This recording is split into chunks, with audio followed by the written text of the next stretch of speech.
आज मैं आप लोगों को प्रतिरोधों के संयोजन से संबंधित एक इम्पोर्टेंट क्वेश्चन बताने जा रहा हूं, जो कि बहुत ही इम्पोर्टेंट हमारे बोर्ड एग्जाम के लिए।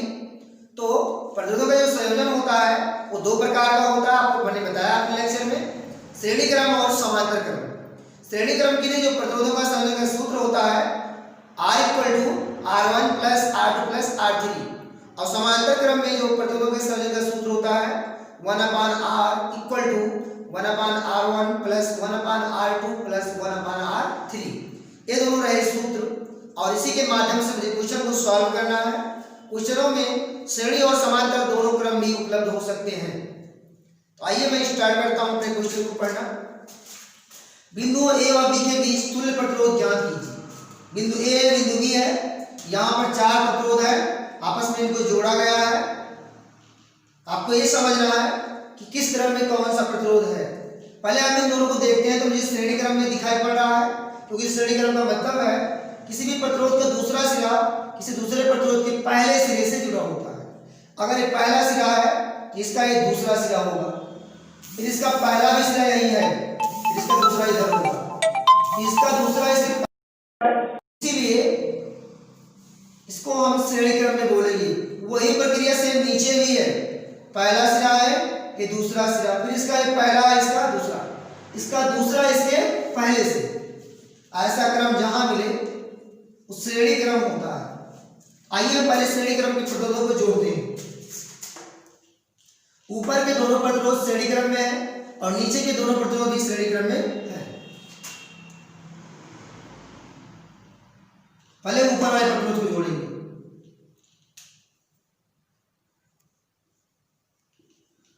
ऊपर के दोनों प्रतिरोधों को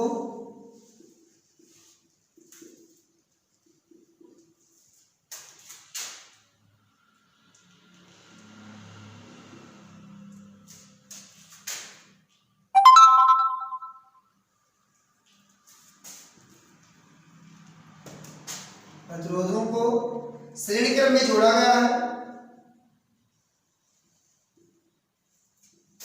किस क्रम में जोड़ा गया इसको? श्रेणी क्रम में।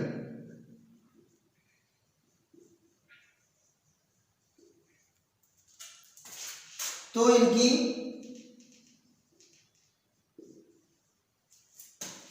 तुल्य प्रतिरोध, इनका तुल्य प्रतिरोध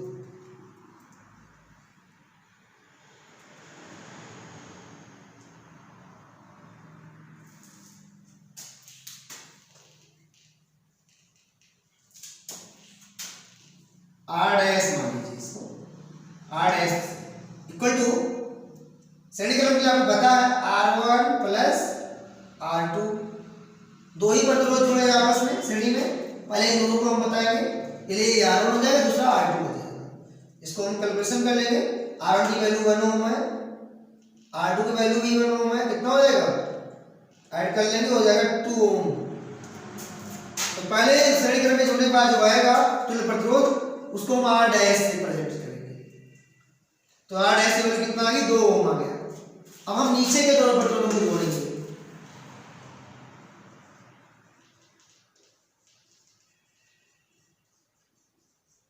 नीचे के दोनों प्रतिरोध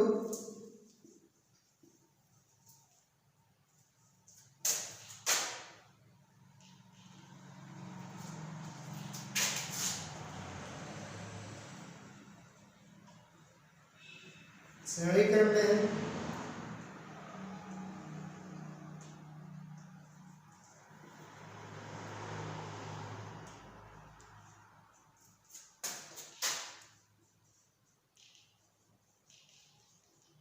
तो इनका तुल्य प्रतिरोध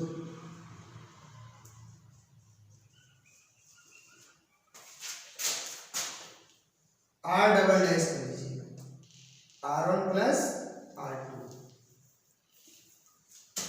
यहां भी 1 ओम है, दोनों हो जाएगा 2 ओम। 1 ओम 1 ओम दोनों जोड़ेंगे, 2 ओम का आंसर आ जाएगा। अब आइए हम स्टार्ट करते हैं नेक्स्ट, उसके आगे सॉल्व करेंगे हम। ये दोनों प्रतिरोध श्रेणी में थे, मैंने आंसर लाया इसका, ये दोनों श्रेणी में, इनका भी आंसर लाया। हमारा करेक्ट आंसर लाना है बिंदुओं ए और बी के बीच में। अब ये दोनों श्रेणी में थे, जुड़ गए, 2 ओम आया। ये दोनों श्रेणी से जुड़ इसका भी 2 ओम आया। अब एक फिगर जो है थोड़ा सा चेंज हो जाएगा। और कैसे फिगर चेंज होगा जरा इसको समझिए।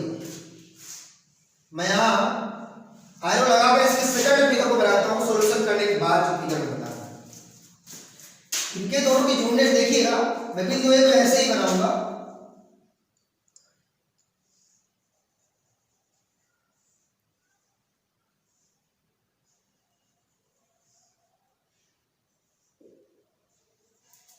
छोटा सा फिगर मैंने बनाया, थोड़ा जगह कम है यहाँ पे।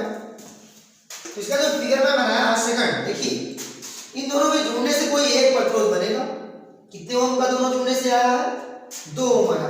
मैंने इनको दोनों को जोड़कर एक ही फिगर बनाया। ऊपर देखिए कितने ओम का बनेगा? 2 ओम। अब आइए नीचे की तरफ देखेंगे, इन दोनों को भी जोड़ने से कितना आया है? 2 ओम आया है। इन दोनों को जोड़ने से एक ही प्रतिरोध बना यहाँ पर, क्योंकि आपको कितना भी चीजों को जोड़ो, 1000 चीजों को जोड़ने से भी केवल एक ही चीज बनेगी, एक ही संख्या बनेगी, लेकिन बड़ी संख्या हो जाएगी। अगर आप 10 संख्याओं को जोड़ेंगे एक ही संख्या बनेगी लेकिन बड़ी हो जाएगी। उसी प्रकार से भी है, हमने 2 प्रतिरोध नीचे का जोड़ा, कितना ओम आया? 2 ओम आया। इनको दोनों को जोड़ने से एक फिगर बना, कितना ओम का? 2 ओम। उसी प्रकार से ऊपर वाला बना है, उसी प्रकार से नीचे वाला, दोनों बिंदु जैसे तो वैसे ही। अब ये रूल आप लर्न करना है, आपको हाई स्कूल में पहली बार इसको पढ़ने को मिलता है। तो श्रेणी क्रम में जोड़ने के बाद समांतर क्रम का आना एकदम तय है। अगर पहले समांतर है तो बाद में श्रेणी आएगा, अब पहले अगर श्रेणी है तो बाद में समांतर एकदम तय है। ये दोनों समांतर क्रम में अब हो जाएंगे, क्योंकि पहला सिरा बिंदु ए से है और दूसरा सिरा बिंदु बी से। ऐसा क्रम समांतर क्रम में होता है। चूंकि दोनों समांतर क्रम में जुड़े हुए हैं, चूंकि दोनों प्रतिरोध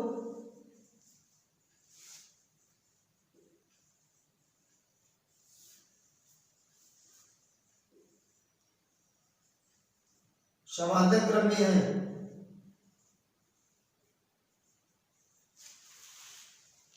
तो बिंदु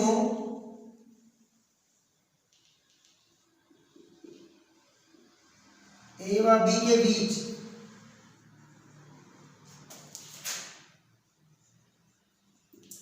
तुल्य प्रतिरोध